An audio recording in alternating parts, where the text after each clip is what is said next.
कैसे हैं आप लोग। जैसे कि हम लोग बात कर रहे हैं जेनेटिक्स के बारे में, तो जेनेटिक्स में बहुत सारे टॉपिक्स हैं जो मोस्ट इंपॉर्टेंट होते हैं, क्योंकि यहाँ से जो डायरेक्ट बड़े क्वेश्चंस भी बनते हैं और डायरेक्ट 1 नंबर के भी क्वेश्चंस हैं यहाँ से बनते हैं। तो यहाँ पे आज जो हम लोग बात करने वाले हैं वो बात करने वाले हैं लिंकेज के बारे में। तो लिंकेज का मतलब डायरेक्ट समझ में आ रहा है, कोई चीज है वो लिंक किए हुए एक दूसरे से, क्या है, लिंक किए हुए एक दूसरे के साथ रहना चाह रही है। तो हिंदी में इसको कहा जाता है सहलग्नता। यहाँ से आपको डायरेक्ट दो से 3 नंबर का क्वेश्चन भी मिल सकता है। और आपको यहाँ पे नेक्स्ट टॉपिक जो हम लोग पढ़ेंगे क्रॉसिंग ओवर, तो लिंकेज और क्रॉसिंग ओवर दोनों को साथ में भी पूछा जा सकता है। तो यहाँ पे देखिए जो यहाँ पे है, सबसे पहले मैंने हेडिंग लगा रखी है यहाँ पे लिंकेज, जिसको हिंदी में बोलते हैं सहलग्नता। सहलग्नता मतलब कोई ऐसी चीज, कोई ऐसी जीन है वो क्या हो, साथ में लगी भी रहे, एक साथ लगी भी रहे, लिंक में रहे, तो उसको बोलेंगे लिंकेज। ये बात यदि आपको समझ में आ गई तो आगे का पूरा टॉपिक है वो आपको समझ में आ जाएगा। मैंने बहुत अच्छे से समझाने की कोशिश की है कि कोई चीज साथ में लगी हुई है तो उसका लिंक रहने वाला है, ठीक है। अब सबसे बोलते हैं कि ये लिंकेज वर्ड है, ये वर्ड किसने दिया था, ठीक है। फेमस क्वेश्चन है यहाँ आरबीएससी का कि लिंकेज वर्ड देने वाले थे वो मॉर्गन थे, और इन्होंने सबसे पहले डिस्कवरी की किसमें थी, उन्होंने डिस्कवरी की थी ड्रोसोफिला के अंदर। उन्होंने देखा कि ड्रोसोफिला में गुणसूत्र का नंबर तो एक ही है, ठीक है, लेकिन उसमें जीन के नंबर है वो बहुत ज्यादा है। तो उन्होंने देखा कि एक ही गुणसूत्र के ऊपर, एक ही क्रोमोसोम के ऊपर बहुत सारे जो जीन है वो लगे हुए रहते हैं, और एक ही क्रोमोसोम पे प्रेजेंट जितने भी जीन है उनका आपस में लिंक होता है, ठीक है। लाइक हम एक जगह पढ़ रहे हैं या हम एक जगह रह रहे हैं तो हमारे आपस में एक दूसरे से क्या है, लिंक है।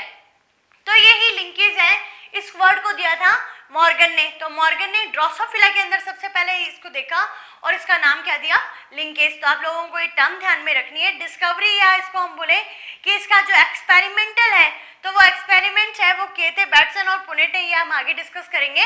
अभी आपको सिर्फ मॉर्गन का नाम है वो ध्यान में रखना है। उसके बाद हम बात करते हैं डेफिनेशन की, the tendency of parental combination.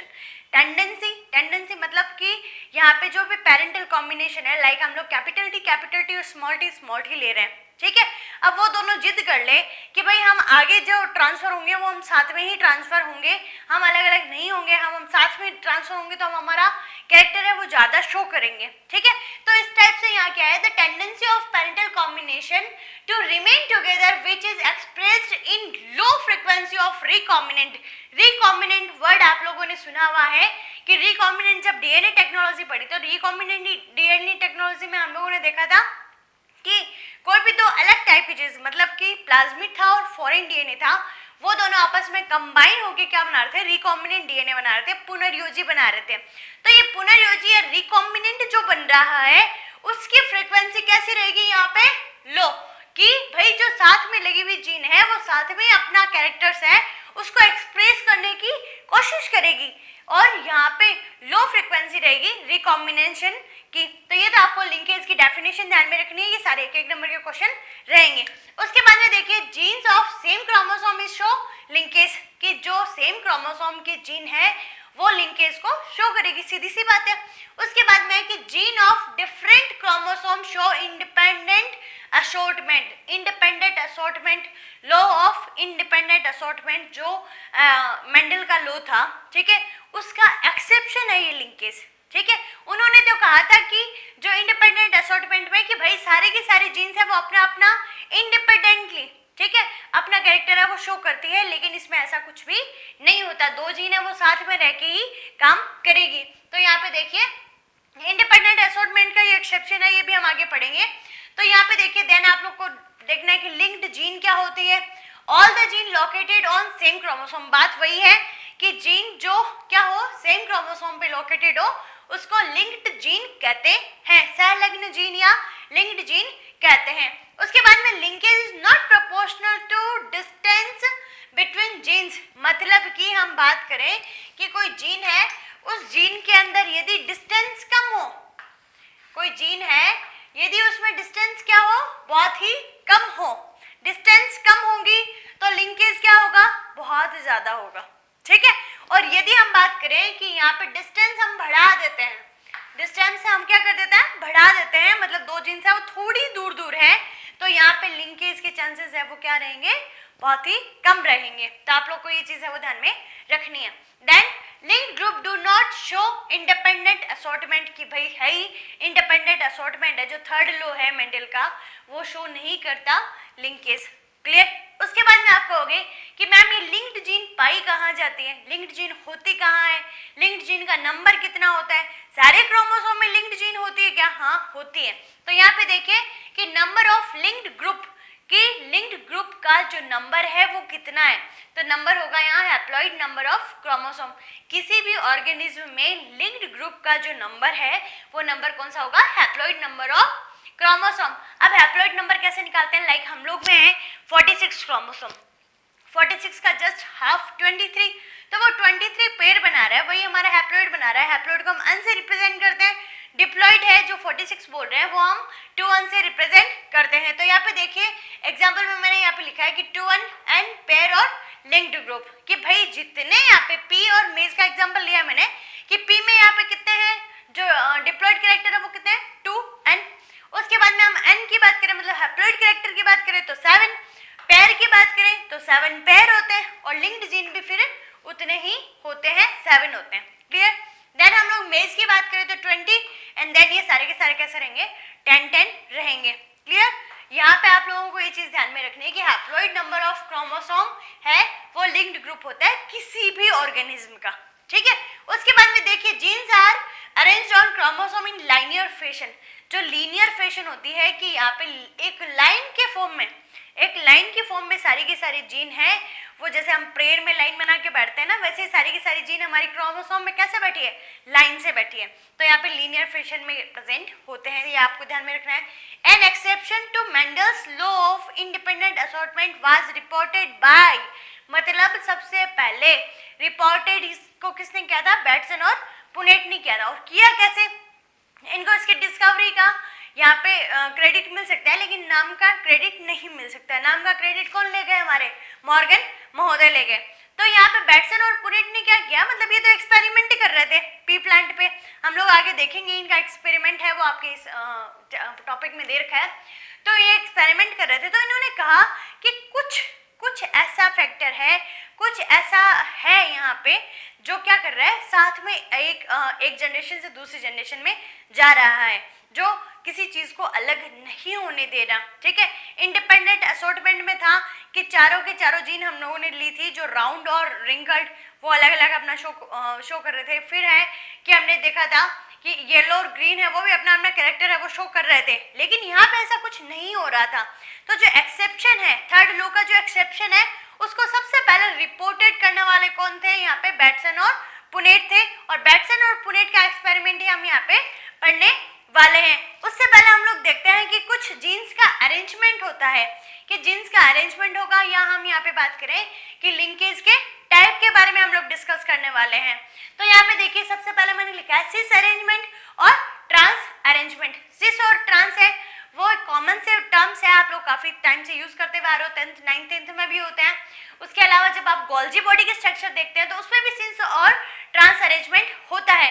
तो यहाँ पे जो सिस अरेंजमेंट है ये क्या कहना चाह रहा है कि एक क्रोमोसोम के अंदर, यहाँ पे देखिए कि सिस ट्रांस, हमने कहा कि भाई कोई भी जीन है, कोई भी एलील है, उसके दो ऑप्शंस हो सकते थे कि एक तो डोमिनेंट होता है और एक रिसेसिव होता है। ठीक है। जो ट्रैक्ट की बात करते हैं ना, डोमिनेंट और रिसेसिव, तो इसी टाइप से क्या होता है कि जब डोमिनेंट जीन है वो एक पे और रिसेसिव एक पे हो, अलग अलग क्रोमोसोम पे प्रेजेंट है, तो इसको क्या कहेंगे? सिस अरेंजमेंट कहेंगे। तो यहाँ पे देखिए both dominant genes are found on same chromosome, एक ही क्रोमोसोम के ऊपर डोमिनेंट जीन्स है वो दोनों मिल जाए तो उसको हम क्या कहेंगे? सिस अरेंजमेंट कहेंगे। उसके बाद में कि ओरिजिनल अरेंजमेंट ऑफ जीन्स का जो ओरिजिनल ये होता है ना अरेंजमेंट, जो गॉड गिफ्टेड है वो हमेशा ऐसा ही होता है। इसमें जो गैमेट्स बनेंगे वो यहाँ पे यही सेम गैमेट्स बन जाएंगे फिर अलग अलग। ठीक है। लेकिन यहाँ पे ट्रांस अरेंजमेंट है, तो ट्रांस अरेंजमेंट में क्या होता है? ट्रांस अरेंजमेंट में क्रॉसिंग ओवर हो जाता है। क्रॉसिंग ओवर का मीन्स कि जैसे ये वाली स्ट्रक्चर है, इसका मैं क्या करवा दूं? यहाँ पे क्रॉसिंग ओवर करवा दूं, क्रॉस करवा दूं। ठीक है। क्रॉसिंग ओवर हमारा नेक्स्ट टॉपिक रहेगा, हम बहुत डिटेल में अच्छे से उसको पढ़ेंगे। अभी आप सिर्फ समझ के बात कीजिए, जैसे यहाँ पे कैपिटल ए था, ये कैपिटल बी था, ये स्मॉल बी और ये स्मॉल ए, लेकिन मैंने यहाँ से इसको तोड़ के अलग अलग कर दिया, तो इसका अरेंजमेंट ऐसा दिख रहा है। तो क्रॉसिंग ओवर के थ्रू यहाँ पे क्या होता है? Two dominant gene present on different chromosome, chromosome क्या हो जाए, डिफरेंट हो जाए, तो उस कंडीशन में यहाँ पे क्या होगा, गैमेट्स भी इस टाइप से बनेंगे कि दोनों डोमिनेंट है कैरेक्टर वो इधर उधर चले जाएंगे, ठीक है। उसके बाद हम बात करते हैं टाइप्स ऑफ लिंकेज के बारे में। टाइप्स ऑफ लिंकेज यहाँ पे दो टाइप के हैं, एक तो कंप्लीट और एक इनकम्प्लीट। कंप्लीट का मतलब ये है कि जो पेरेंटल जनरेशन है वो कंप्लीट की कंप्लीट किस में ट्रांसफर हो जाए, वो आने वाले ऑर्गन में या आने वाले ऑर्गेनिज्म में क्या हो जाए, सीधा का सीधा ट्रांसफर हो जाए, ऐसा पॉसिबल नहीं होता। तो कंप्लीट लिंकेज में देखिए only parental combination are produce, कि केवल और केवल क्या हो, किसी टाइप का क्रॉसिंग ओवर ना हो, ठीक है। सेक्सुअल रिप्रोडक्शन में बिल्कुल पॉसिबल नहीं है, ठीक है। फिर भी इन्होंने कहा है कि only parental combinations are produced, और ये बहुत ही ज्यादा रेयर होता है। फिर है नो क्रॉसिंग ओवर नहीं हो, और ये खाली और खाली मॉर्गन ने किस में देखा, मेल ड्रोसोफिला में देखा, उसके अलावा ये किस में भी नहीं पाया जाता। इसका एग्जांपल सिर्फ मेल ड्रोसोफिला है। अब उसके बाद में हम लोग देखेंगे इनकम्प्लीट लिंकेज, और इसके अलावा हम बैटसन और पुनेट वाला जब एक्सपेरिमेंट देखेंगे तब ये आपकी बात एकदम क्लियर हो जाएगी ये इनकम्प्लीट रिकॉम्बिनेशन कैसे हो रहा है। तो यहाँ पे देखिए इनकम्प्लीट लिंकेज है, इसमें है कि अलोंग विथ पेरेंटल कॉम्बिनेशन, कि पेरेंटल कॉम्बिनेशन तो रहेगा लेकिन उसके साथ में क्या होगा, रिकॉम्बिनेंट भी आएंगे। तो रिकॉम्बिनेंट आर ऑल्सो प्रोड्यूस्ड, तो रिकॉम्बिनेंट भी जो बन रहे हैं, चाहे कम बनो, ज्यादा बनना कंपल्सरी नहीं है, कम बनेंगे और पेरेंटल के साथ में बनेंगे, तो इसको हम क्या कहेंगे, यहाँ पे इनकम्प्लीट लिंकेज कहेंगे। क्रॉसिंग ओवर अकर, भाई क्रॉसिंग ओवर तो होना ही है, ठीक है। उसके बाद में कि कॉमन फिनोमिनन इन नेचर, ये कॉमन सा है फिनोमिन नेचर के अंदर, ठीक है। तो इस टाइप से आपको ये लिंकेज है वो लिंकेज को कंप्लीटली स्टडी करना है, और इसको स्टडी करने के बाद में आप लोगों को यहाँ पे ये एक्सपेरिमेंट्स देखने हैं कि भाई बैटसन और पुनेट ने एक्सपेरिमेंट क्या किए, वो हम डिस्कस कर लेते हैं अभी। तो बच्चों अब हम लोग बात करने वाले हैं बैटसन और पुनेट के एक्सपेरिमेंट के बारे में। तो एक्सपेरिमेंट में बैटसन और पुनेट ने जिस पे एक्सपेरिमेंट किया वो थी स्वीट पी, और स्वीट पी का जो साइंटिफिक नेम था वो था लेथाइरस ओडोरेटस। तो लेथाइरस ओडोरेटस पे उन्होंने डाई हाइब्रिड क्रॉस किया, और डाई हाइब्रिड क्रॉस में आपको बहुत अच्छे से समझा चुकी। डाई हाइब्रिड क्रॉस में क्या होता है कि कोई भी हम दो कॉन्ट्रास्टिंग कैरेक्टर लेते हैं, जिसमें हम फ्लावर के या हम प्लांट के किसी भी टाइप के कैरेक्टर्स ले सकते हैं। यहाँ पे जो बैटसन और पुनेट ने कैरेक्टर लिए वो लिए ब्लू फ्लावर। ब्लू फ्लावर था वो डोमिनेंट कैरेक्टर था, रेड फ्लावर था वो क्या रिसेसिव कैरेक्टर था। फिर जो ब्लू फ्लावर थे, ब्लू फ्लावर के अंदर कैसे पॉलन ग्रेन्स थे, लॉन्ग पॉलन ग्रेन्स थे, लेकिन राउंड जो रेड है उसमें कैसा था, राउंड पॉलन ग्रेन्स थे। तो इस टाइप से उन्होंने एक्सपेरिमेंट किए, और एक्सपेरिमेंट को इन्होंने दोनों साइड से करके देखा, लाइक उन्होंने सिस अरेंजमेंट से भी करके देखा और ट्रांस अरेंजमेंट से भी करके देखा। तो यहाँ पे आप समझिए कि सबसे पहले हम लोग जो डाई हाइब्रिड क्रॉस के बारे में बात करने वाले हैं वो बात करने वाले हैं सिस अरेंजमेंट के बारे में।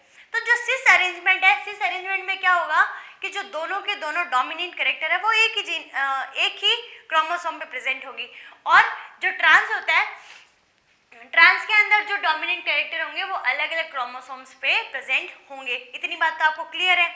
उसके बाद में यहाँ पे देखिए मैंने यहाँ पे जो पेरेंट लिए वो capital B, capital B, capital L और कैपिटल एल। ये कैपिटल बी ब्लू को रिप्रेजेंट कर रहा है, और कैपिटल एल है वो लॉन्ग पॉलन ग्रेन को रिप्रेजेंट कर रहा है, और यहाँ पे जो स्मॉल बी, स्मॉल एल ये कर रहा है यहाँ पे इस जो रिसेसिव कैरेक्टर है उसको शो कर रहा है। तो यहाँ पे देखिए रेड और राउंड मैंने यहाँ पे लिख दिया, ठीक है। अब इसके हम गैमेट्स बनाते हैं, तो गैमेट्स में एक एक जीन आ जाएगी, कैपिटल बी, कैपिटल एल और कैपिटल एंड स्मॉल बी और स्मॉल एल। तो इनको लिखने के बाद में यहाँ पे इनका जब क्रॉस पॉलिनेशन होता है, तो इस क्रॉस पॉलिनेशन में देखिए capital B, small b, capital L और स्मॉल एल ये बन जाते हैं। अब इनके बनने के बाद में हम लोग क्या करवाते हैं, इनका सेल्फ पॉलिनेशन करवाते हैं। तो यहाँ पे आपको सेल्फ पॉलिनेशन नहीं करवाना, क्योंकि एक्सपेरिमेंट से कोई और कंक्लूजन निकालना है ना। तो एक्सपेरिमेंट से और कंक्लूजन निकालने के लिए इन्होंने क्या करवाया, स्मॉल जो यहाँ पे स्मॉल एल है जो यहाँ पे रिप्रेजेंट करता है रिसेसिव कैरेक्टर को, उसके साथ में इसका क्या करवा दिया, क्रॉस करवा दिया। और रिसेसिव पेरेंट के साथ में क्रॉस करवाना है, उसको हम क्या बोलते हैं, टेस्ट क्रॉस। तो यहाँ पे और उन्होंने करवाया क्या, टेस्ट क्रॉस करवाया। टेस्ट क्रॉस करवाने के बाद में आप स्मॉल बी, स्मॉल एल एक गैमेट आ गया, और इसके गैमेट कितने बनेंगे, वापस 4 बनेंगे। तो ये जो 4 गैमेट्स बने, तो ये 4 गैमेट्स बनने के बाद में हम इसे एक के साथ में ही क्रॉस करवा रहे हैं। तो यहाँ पे जो अपने पास में ये गैमेट्स बन रहे हैं, गैमेट्स का आप क्रॉस करवाना जानते ही हो क्योंकि आपने डाई हाइब्रिड है वो अच्छे से पढ़ रखा है। तो यहाँ पे देखिए कि यहाँ पे जो कॉम्बिनेशन आ रहा है, इस कॉम्बिनेशन का रेशो 1:1:1:1:1 आना चाहिए था। ये तो यहाँ पे इन्होंने क्या किया था, एक्सपेक्ट किया था कि भाई इनका रेशो है वो 1:1:1:1 आएगा, लेकिन यहाँ पे ऐसा नहीं होता। यहाँ पे रेशो क्या आता है 7:1:1:1। टोटल है 7 + 7 = 14 और 2 और ऐड कर दो तो 16। मतलब कि यहाँ पे जो प्रोजेनी आएगी, जो भी ऑफस्प्रिंग है वो कितनी है 16 ही है, लेकिन यहाँ पे जो रेशो है वो 7:1:1:7। अब ये 7:1:1:7 क्यों आया? इसके आने का रीजन ये है कि यहाँ पे पेरेंटल कॉम्बिनेशन है वो क्या है, ज्यादा है। पेरेंटल कॉम्बिनेशन का मतलब हो गया कैपिटल बी और कैपिटल एल है यहाँ पे हमारे पास में, तो ये इसकी ज्यादा रहेगी। मतलब लिंकेज है ना, आपस में साथ में जुड़े में, तो अपना कैरेक्टर है वो ज्यादा शो करेंगे। उसके बाद में यहाँ पे है कैपिटल बी और स्मॉल एल, ऐसा कुछ भी नहीं है यहाँ पे, ठीक है, नहीं है। तो ये यहाँ पे थोड़ा सा हमने कहा ना इनकम्प्लीट लिंकेज होता है कि हल्का सा रिकॉम्बिनेंट बनने के चांसेस भी रहते हैं, तो बना दो। चलो उसके बाद में स्मॉल बी और कैपिटल, ऐसा भी कुछ नहीं है, लेकिन थोड़ा बहुत रिकॉम्बिनेंट इसमें भी चलेगा। चलो ठीक है, बना दिया हमने। उसके बाद में देखिए यहाँ पे है वापस स्मॉल बी और स्मॉल एल, ये पेरेंटल है, तो पेरेंटल होने के कारण इसका रेशो भी क्या रहेगा, ज्यादा रहेगा। तो ये रेशो आपको समझ में आ गया होगा 7:1:1:7। ये अरेंजमेंट है सिस अरेंजमेंट, आपकी नोट बुक में भी ये सिस अरेंजमेंट दे रखा है। उसके बाद में इसमें जो कंक्लूजन निकलता है कि इसमें कंक्लूजन क्या है, तो इसका कंक्लूजन है when 2 dominant genes are entering from same parent. मतलब कि जो डोमिनेंट कैरेक्टर है वो सेम पेरेंट से क्या है ऑफस्प्रिंग में एंटर कर रहे हैं। तो when 2 dominant genes are entering from same parent they try to live together. वो मजाल है, उनको अलग कर दो आप, वो दोनों क्या रहेंगे, साथ में रहने की ही कोशिश करेंगे। They try to live together, और इसको बोलते क्या है, इसको बोलते हैं कपलिंग। वो अपना कपल बना के रहेंगे आराम से, तो ये रहेगा यहाँ पे कपलिंग, ठीक है। ये वाला कंक्लूजन था जब दोनों डोमिनेंट जीन है वो एक ही पेरेंट पे प्रेजेंट थी, ठीक है। उसके बाद हम लोग क्रॉस देख लेते हैं ट्रांस का। अब ट्रांस का क्रॉस देखने के बाद में इसमें कुछ डिफरेंस होने वाले हैं क्या, कोई रेशो चेंज होगा क्या, क्रॉस चेंज होगा क्या, तो इस बात को हम लोग देखते हैं यहाँ पे कि यहाँ पे ब्लू और राउंड, यहाँ पे ब्लू और लॉन्ग थे और यहाँ पे ब्लू और राउंड है, राउंड रेड और लॉन्ग। तो ये हमने यहाँ पे इसके कॉम्बिनेशन है वो दोनों सेट कर दिए हैं। जो डोमिनेंट कैरेक्टर्स है उनको दोनों को अलग अलग, रिसेसिव को दोनों को अलग अलग। इनके जो गैमेट्स बनेंगे वो capital B small l, small b capital L, cross करवाया। यहाँ पे क्रॉस इन दोनों का सेम आता है, आ गया दोनों का सेम। उसके आने के बाद में यहाँ पे इसका वापस क्या करवाते हैं, टेस्ट क्रॉस करवाते हैं, और ये वाली चीज भी है वो क्या आएगी, एकदम सेम आएगी, ठीक है। लेकिन रेशो चेंज हो जाएगा। अब रेशो यहाँ पे देखिए 1:7:7:1। आप कहोगे कि मैम इसमें ये क्या हुआ, यहाँ पे भी सेम था, यहाँ पे भी सेम था, फिर रेशो चेंज होने का रीजन क्या है? रेशो चेंज करने का रीजन ये है, यहाँ पे कंक्लूजन देखिए, व्हेन 2 डोमिनेंट जीन्स, जो 2 डोमिनेंट जीन्स है are entering from different parent, मतलब कि दोनों जीन है वो डिफरेंट पेरेंट से आ रही है। ये यहाँ से आ रही है और ये यहाँ से आ रही है, लॉन्ग पॉलन ग्रेन्स यहाँ से आ रहे हैं, ब्लू फ्लावर है वो कैरेक्टर यहाँ से आ रहा है, दोनों अलग अलग से आ रहे हैं। तो they try to remain separate, कहीं भाई तुम लोगों ने पेरेंट ही अलग लिया है तो अब हमें आगे मिलाने की कोशिश क्यों कर रहे हो, हम दोनों अलग अलग ही खुश हैं। तो यहाँ पे ये दोनों फिर क्या रहेंगे, सेपरेट रहने की कोशिश करेंगे, और इस टर्म को क्या कहेंगे, रिपल्सन कहेंगे। तो आप लोगों को ध्यान में रखना है कि यहाँ पे होती है कपलिंग और यहाँ होता है रिपल्शन। तो यहाँ पे ये जो दोनों एक्सपेरिमेंट थे, ये दोनों एक्सपेरिमेंट बैटसन और पुनेट आराम से कर चुके थे। फिर उन्होंने कहा, फिर जो अपने मॉर्गन महोदय थे, मॉर्गन महोदय ने कहा कि कपलिंग और ये जो यहाँ पे रिपल्शन है, ये दोनों के लिए हम एक सिंगल फेनोमेन भी यूज कर सकते हैं जिसको बोलते हैं लिंकेज। तो लिंकेज टर्म है वो किसने दी, मॉर्गन ने दी थी, और कपलिंग और ये रिपल्शन है वो दोनों का सिंगल क्या है, फिनोमेन है ये। उसके बाद हम बात करते हैं कि भाई ये दोनों के दोनों हमने क्रॉस देख लिए, इन क्रॉस का जो कंक्लूजन है, ओवरऑल कंक्लूजन क्या निकला, तो ओवरऑल कंक्लूजन ये है that in both crosses parental combination are produced more, भाई इधर भी बात कर लो चाहे इधर बात कर लो, दोनों के अंदर क्या है, पेरेंटल कॉम्बिनेशन है और वो प्रोड्यूस क्या हो रहा है, ज्यादा हो रहा है, ठीक है। बट एंड यहाँ पे देखिए, and frequency of recombinant is low, कि जो रिकॉम्बिनेंट बन रहे थे चाहे यहाँ बना लो चाहे यहाँ बना लो, दोनों में रिकॉम्बिनेंट है वो बहुत ही कम बन रहे थे। तो आई होप आप लोगों को लिंकेज है वो बहुत अच्छे से समझ में आ गया होगा। ये क्रॉस भी इंपॉर्टेंट है, बैट्स एंड पुनेट का नाम भी इंपॉर्टेंट है, मॉर्गन का नाम भी मोस्ट एंड मोस्ट इंपॉर्टेंट है। मॉर्गन ने डिस्कवरी की थी वो कहाँ की थी, ड्रोसोफिला में। तो ये आपके एक नंबर के क्वेश्चन है, कुछ इंपॉर्टेंट है। जो बैट्सन और पुनेट ने एक्सपेरिमेंट किया जिसका नाम भी आपको ध्यान में रखना है। तो ये सारे के सारे आपको ध्यान में रखने, कैरेक्टर्स कौन से लिए इसने, क्योंकि भाई डाई हाइब्रिड और मोनो हाइब्रिड वाले तो सबको ध्यान में होते हैं, क्योंकि आप 8th 9th 10th के स्टैंडर्ड से पढ़ना शुरू कर देते हो। लेकिन यहाँ पे आपको स्टैंडर्ड इंक्रीज करने के लिए, आपके क्वेश्चन का लेवल थोड़ा सा हार्ड करने के लिए आपको नए क्वेश्चन है वो दे सकते हैं। तो आप लोग इनको अच्छे से अपने नोट्स है वो बना लीजिए। इसके नोट्स मैंने नोट्स के फॉर्म में बनाए, जो इससे पहले हम लोगों ने सिंड्रोम्स पढ़े थे, तो सिंड्रोम्स तो आपके बुक पे सेम थे, तो मैंने सिर्फ समझाने के लिए बोर्ड पे लिखा था। देन हम लोग बात करेंगे क्रॉसिंग और के बारे में। तो खुश रहिए, मुस्कुराते रहिए और बहुत अच्छे से पढ़ाई कीजिए। Thank you.